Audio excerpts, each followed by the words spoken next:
ఒక్కసారి ఆలోచన చేయండి. పార్టీని, పార్టీ సింబల్ని కాదని ఆ దివంగత నేత వైఎస్ రాజశేఖర రెడ్డి గారు మరి రాజశేఖర్ గారికి ఏ విధమైనటువంటి గౌరవాన్ని ఇచ్చారు, ఏ విధంగా మద్దతుగా నిలిచారు, వారు ఎమ్మెల్యేగా అవడానికి కారకులయ్యారు అనేటి విషయాన్ని నేను గుర్తు చేస్తున్నాను. ఆ తర్వాత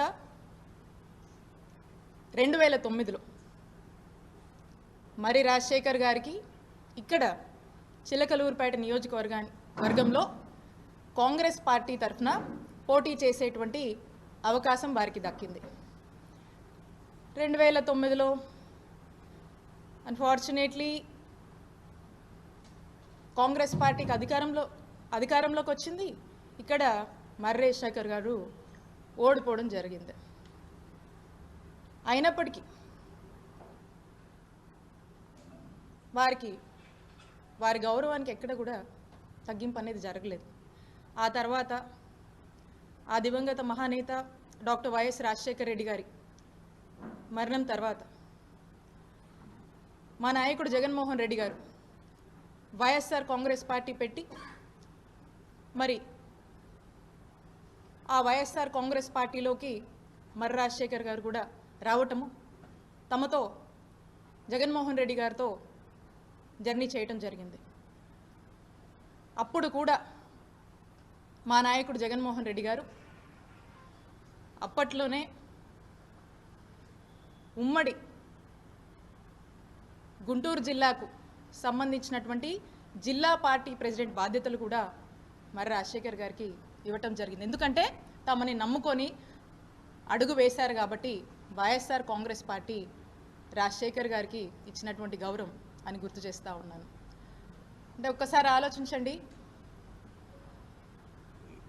ఆ దివంగత మహానేత డాక్టర్ వైఎస్ రాజశేఖర రెడ్డి గారు కానీ మా నాయకుడు జగన్మోహన్ రెడ్డి గారు కానీ అప్పటి నుంచి కూడా ఎటువంటి గౌరవం మరి రాజశేఖర్ గారికి ఇచ్చారు అనేటువంటి విషయం. ఆ తర్వాత 2014లో వైఎస్ఆర్ కాంగ్రెస్ పార్టీ తరఫున మన చిలకలూరుపేట నియోజకవర్గం నుంచి మరి రాజశేఖర్ గారు పోటీ చేసేటువంటి అవకాశం మా నాయకుడు జగన్మోహన్ రెడ్డి గారు ఇచ్చారు. అప్పుడు కూడా మరి రాజశేఖర్ గారు ఓడిపోయారు. ఆ తర్వాత ఓడిపోయినా కూడా ఏదైతే ఉమ్మడి గుంటూరు జిల్లా పార్టీ ప్రెసిడెంట్ పదవి ఉందో ఆ పదవిని జగన్మోహన్ రెడ్డి గారు మర్రి రాజశేఖర్కి కొనసాగించారు. 2019కి వస్తే అప్పుడు ఉన్నటువంటి పరిస్థితులు, పరిణామాలు, వారి పరిస్థితులు అన్నీ కూడా వారికి స్పష్టంగా తెలుసని నేను అనుకుంటున్నాను. కాబట్టి మా పార్టీ ఇంటర్నల్గా 2019 ఎలక్షన్ అప్పుడు ఏం మాట్లాడింది అనేటువంటి విషయం గురించి నేను ఇక్కడ మాట్లాడదలుచుకోలేదు. ఆ 2019 ఎలక్షన్లో మా నాయకుడు జగన్మోహన్ రెడ్డి గారి ఆశీస్సులతో నేను మా చిలకలూరుపేట నియోజకవర్గంలో పోటీ చేసే అవకాశం నాకు దక్కింది. ఇక్కడున్నటువంటి మా వైఎస్ఆర్ కాంగ్రెస్ పార్టీకి సంబంధించినటువంటి మా నాయకులు, కార్యకర్తల కష్టంతో, మా నాయకుడు జగన్మోహన్ రెడ్డి గారి ఆశీస్సులతో, ఇక్కడున్నటువంటి ప్రజల దీవెనతో, ఒక మంచి మెజారిటీతో మొట్టమొదటిసారిగా వైఎస్ఆర్ కాంగ్రెస్ పార్టీ జెండాని ఈ నియోజకవర్గంలో 2019 ఎలక్షన్లో మేము ఎగురవేయగలిగాము. ఇది ఇక్కడ ఉన్నటువంటి ప్రతి ఒక్కరి కష్టమని నేను తెలియజేస్తున్నాను. ఇక్కడ ఉన్నటువంటి ప్రతి ఒక్క కార్యకర్త కష్టమని గుర్తు చేస్తున్నాను. అప్పుడు మా నాయకుడు జగన్మోహన్ రెడ్డి గారు ఆ 2019లో ఒక మంచి హ్యూజ్ మ్యాండేట్తో జగన్మోహన్ రెడ్డి గారు ముఖ్యమంత్రి అయ్యారు.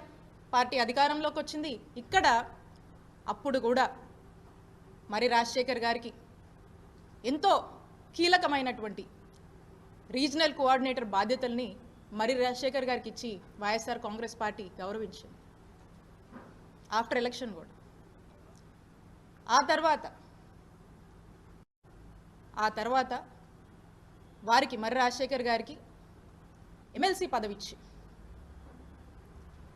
శాసన మండలికి మా నాయకుడు జగన్మోహన్ రెడ్డి గారు పంపించడం జరిగింది.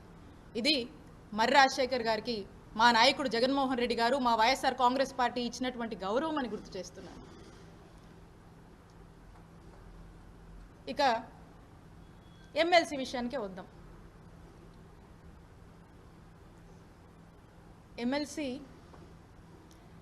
ఎమ్మెల్సీగా ఈ టైంలో ఎమ్మెల్సీగా ఉండి ప్రతిపక్ష పార్టీగా మనం ఉంటున్నటువంటి సందర్భంలో మరి ఈ ఎమ్మెల్సీని మర్రి రాజశేఖర్ గారు వైఎస్ఆర్ కాంగ్రెస్ పార్టీ తరఫున ఈ ప్రభుత్వం రెడ్ బుక్ పేరుతో చేస్తున్నటువంటి పాపాలని మాయ మాటలు చెప్పి అబద్ధపు హామీలతో మోసం చేసి అధికారంలోకి వచ్చి ప్రజల్ని మోసం చేస్తున్నటువంటి విధానాన్ని వైఎస్ఆర్ కాంగ్రెస్ పార్టీ ఎమ్మెల్సీగా మర్రి రాజశేఖర్ గారు మరి శాసన మండలిలో గొంతెత్తి ఈ ప్రభుత్వాన్ని ప్రశ్నించుంటే మర్రి రాజశేఖర్ గారి గౌరవం ఎంత పెరుగుండేది అనేది ఒక్కసారి వారినే నేను ఆలోచించనేయమని అడుగుతున్నాను. మరి ఈ రోజున మర్రి రాజశేఖర్ గారు ఎమ్మెల్సీకి రాజీనామా చేయడం అంటే ఒకవేళ ఇది యాక్సెప్ట్ అయితే ఈ ఎమ్మెల్సీ వైఎస్ఆర్ కాంగ్రెస్ పార్టీకి సంబంధించినటువంటి ఈ ఎమ్మెల్సీ పదవి అనేది టీడీపీకి వెళుతుంది కదా. వైఎస్ఆర్ కాంగ్రెస్ పార్టీ ఎంతో నమ్మకంతో మీ మీద ఉన్నటువంటి అపారమైనటువంటి గౌరవంతో మా నాయకుడు జగన్మోహన్ రెడ్డి గారు మీకు ఇచ్చినటువంటి ఎమ్మెల్సీని మీరు ఈరోజు రాజీనామా చేస్తే అది టీడీపీ అకౌంట్లోకి వెళుతుంది.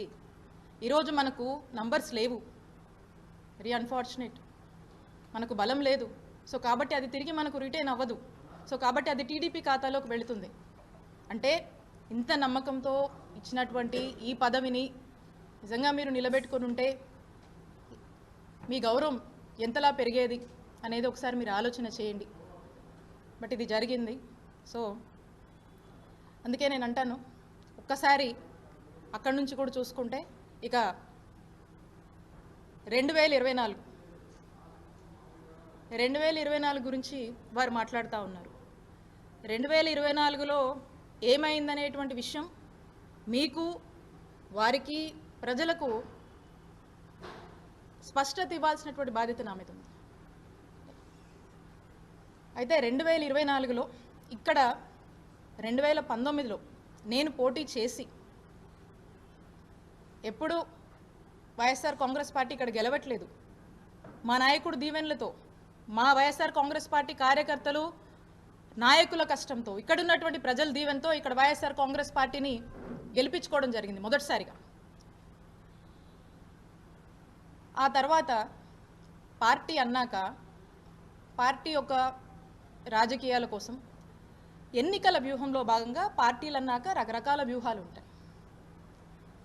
సో రకరకాల పర్మిటేషన్స్ అండ్ కాంబినేషన్స్ని పార్టీ ట్రై చేస్తుంది.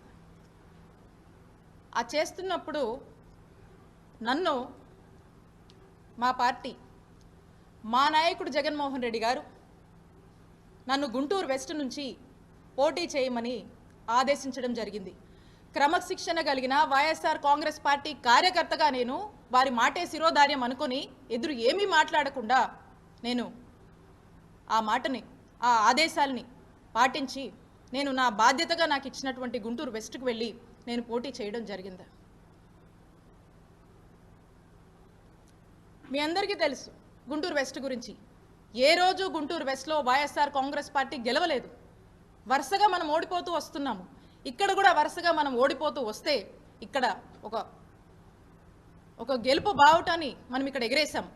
అక్కడ కూడా గుంటూరు వెస్ట్ని ఎలాగైనా సరే పార్టీని స్ట్రెంగ్తెన్ చేయాలి, అక్కడ కూడా మనం గెలుపు కైవసం చేసుకోవాలనే ఒక ఆలోచనతో పార్టీ ఏదైతే ఆదేశించిందో ఆ యొక్క బాధ్యత మీద నేను గుంటూరు వెస్ట్కి నేను వెళ్ళి పోటీ చేయడం జరిగింది. ఇక్కడ నా మనసులో బాధ అనిపిస్తూ ఉండేది. ఎందుకంటే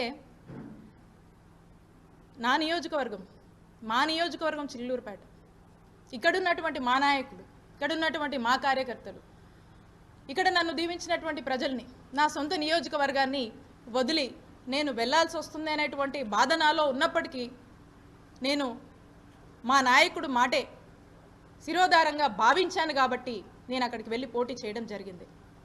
అయితే ఇన్ జనరల్గా మనం అనుకుంటూ ఉంటాం కదా, ఏదైనా మంచి జరిగితే మన అదృష్టమని, ఇంకోలా ఉంటే ఏదో మన దురదృష్టమని. అయితే ఇక్కడ మీ అందరినీ కూడా వదిలి వెళ్ళాల్సి వచ్చినప్పుడు, మీ అందరి గురించి నేను ఆలోచించినప్పుడు, నా సొంత నియోజకవర్గం అని నా మనసుకు బాధ అనిపించినప్పుడు, ఇది నేను ఎవరిని అనట్లేదండి, నేను ఇది కేవలం నా దురదృష్టం అనుకున్నాను. నేను నా బాయళ్ళకు అనుకున్నా, ఏదో మిస్ఫార్చ్యూన్ అనుకున్నా. అయినా మా నాయకుడు జగనన్న మాటే నాకు వేదంగా నేను భావించి నేను అక్కడికి వెళ్ళి పోటీ చేయడం జరిగింది. పదే పదే రాజశేఖర్ గారు అంటున్నారు, అన్ని వేలతో ఓడిపోయింది, ఇన్ని వేలతో ఓడిపోయిందని. గెలుపు ఓటముల గురించి మీరు మాట్లాడుతున్నారా రాజశేఖర్ గారు? చెప్పండి. అయితే గెలుపు ఓటం అనేది సహజం.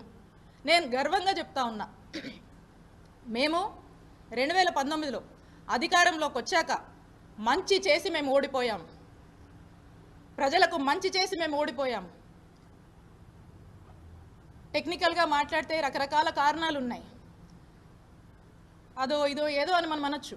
బట్ ఎవిడెన్సెస్ లేవు కాబట్టి నేను అది చెప్పలేను. కాబట్టి మంచి చేసి మేము ఓడిపోయామని మేము గర్వంగానే చెప్పుకుంటాం. ఆ తర్వాత మా నాయకుడు జగన్మోహన్ రెడ్డి గారు మళ్ళా మాట్లాడి మళ్ళా తిరిగి నా సొంత నియోజకవర్గానికి, మా చిలకలూరుపేట నియోజకవర్గానికి నన్ను పంపిస్తున్నానని ఆదేశాలు ఇవ్వడం జరిగింది. నేను మా నాయకుడు ఆ రోజు చెప్పిన మాట నేను కాదనలేదు, ఈరోజు చెప్పినటువంటి మాటలకు కూడా కట్టుబడి నేను నా నియోజకవర్గానికి వస్తున్నందుకు నేను సంతోషించాను. ఇక్కడ ప్రజలకి, ఇక్కడ ఉన్నటువంటి మా నాయకుల్ని, ఇక్కడ ఉన్నటువంటి మా కార్యకర్తల్ని రిప్రజెంట్ చేస్తున్నందుకు చేసే అవకాశం నాకు దొరికినందుకు నా అదృష్టంగా భావిస్తాను. మా నాయకుడు ఏం చెప్తే అది క్రమశిక్షణతో చేయడమే మాకు తెలుసు. ఇక్కడ ఉన్నటువంటి నేను బాధ్యతలు తీసుకోవడం జరిగింది. ఎందుకు అని అడుగుతున్నారు కాబట్టి నేను మీ ద్వారా ప్రజలకు, వారికి నేను స్పష్టతనివ్వాలనుకున్నాను. ఇక ఇక్కడ నుంచి మనం చూస్తే క్రమక్రమంగా ఈ ఓవరాల్గా కూడా క్రమక్రమంగా ఎప్పుడు తీసుకున్నా, ఎప్పుడు చూసినా మొదటి నుంచి కూడా ఆ దివంగత మహానేత డాక్టర్ వైఎస్ రాజశేఖర్ రెడ్డి గారి దగ్గర నుంచి ఆయన తనయుడు మా నాయకుడు జగన్మోహన్ రెడ్డి గారు క్రమక్రమంగా కూడా మరి రాజశేఖర్ గారికి గౌరవం ఇస్తూనే వచ్చారు, ఉన్నత పదవులు ఇస్తూనే వచ్చారు. ఎక్కడా కూడా మా నాయకుడు జగన్మోహన్ రెడ్డి గారు మరి రాజశేఖర్ గారిని మోసం చేయలేదు. మా వైఎస్ఆర్ కాంగ్రెస్ పార్టీ మరి రాజశేఖర్ గారిని మోసం చేయలేదు. ఒక్కసారి మరి రాజశేఖర్ గారిని నేను అడుగుతా ఉన్నాను, ఆ కుటుంబము మోసం చేసింది అని మీరు మాట్లాడుతుంటే ఒకసారి నాకు మిమ్మల్ని అనాలనిపిస్తూ ఉంది. ఒకసారి ఆత్మవిమర్శ చేసుకోండి. ఆ కుటుంబం మీకోసం ఎంత నిలబడింది, మీ ఎలాంటి పరిస్థితుల్లోనే ఎలా నిలబడింది, పార్టీ కష్టాల్లో ఉన్నా, ఎలాంటి పరిస్థితుల్లో ఉన్నా మీకు మాత్రం ఒక మెట్టు గౌరవం పెంచిందే తప్ప ఎప్పుడు కూడా మీ గౌరవానికి ఎప్పుడు కూడా తగ్గింపు అనేది లేదు. పార్టీ మీకు ఎప్పుడు మంచి చేసింది, మిమ్మల్ని ఉన్నతమైన పదవుల్లోనే ఉంచిందని తెలియజేస్తూ ఉన్నాను. కాబట్టి ఓకే, అన్ఫార్చునేట్లీ మేము ఓడిపోయాము. ఈ పరిస్థితుల్లో మరెందుకో ఇక్కడ ఇచ్చినటువంటి గౌరవం కన్నా మించి, గౌరవం కన్నా బెటర్గా అక్కడ గౌరవం వారికి దక్కుతుందనేటువంటి ఒక హోప్తో, ఒక ఆలోచనతో ఏదైతే మరి రాజశేఖర్ గారు ఆ పార్టీకి వెళ్ళాలని ఆలోచన చేస్తున్నారో, కాబట్టి వారికి నేను ఖచ్చితంగా మీ హోప్కి తగ్గట్టు ఇక్కడికన్నా మించినటువంటి గౌరవం మీకు అక్కడ కూడా దక్కాలని మనస్ఫూర్తిగా కోరుకుంటూ ఆల్ ది బెస్ట్ తెలియజేస్తున్నాను.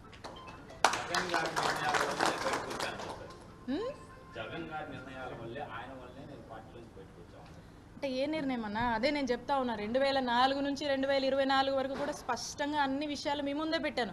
ఇక్కడ ఎక్కడన్నా వారి గౌరవానికి ఎక్కడ కూడా తక్కువ కాలేదు. క్రమక్రమంగా పార్టీ గెలిచినా పార్టీ ఓడిపోయినా కూడా వారిని మాత్రం ఎంతో ఉన్నతమైన గౌరవమైన పొజిషన్స్లో మా ఆనాడు దివంగత డాక్టర్ వైఎస్ రాజశేఖర రెడ్డి గారు కావచ్చు, ఇప్పుడున్నటువంటి జగన్మోహన్ రెడ్డి గారు కావచ్చు, మా వైఎస్ఆర్ కాంగ్రెస్ పార్టీ కావచ్చు, ఇచ్చినటువంటి అవకాశాలన్నీ కూడా మేము ముందు ఉంచాను కదా. సో కాబట్టి ఎక్కడ కూడా ఆ తప్పు మేము చేయలేదు. ఇక్కడ కూడా అతన్ని పూర్తి స్థాయిలో కూడా అతనికి గౌరవం పెంచుతూనే వచ్చాము అనేది తెలియజేస్తున్నాను.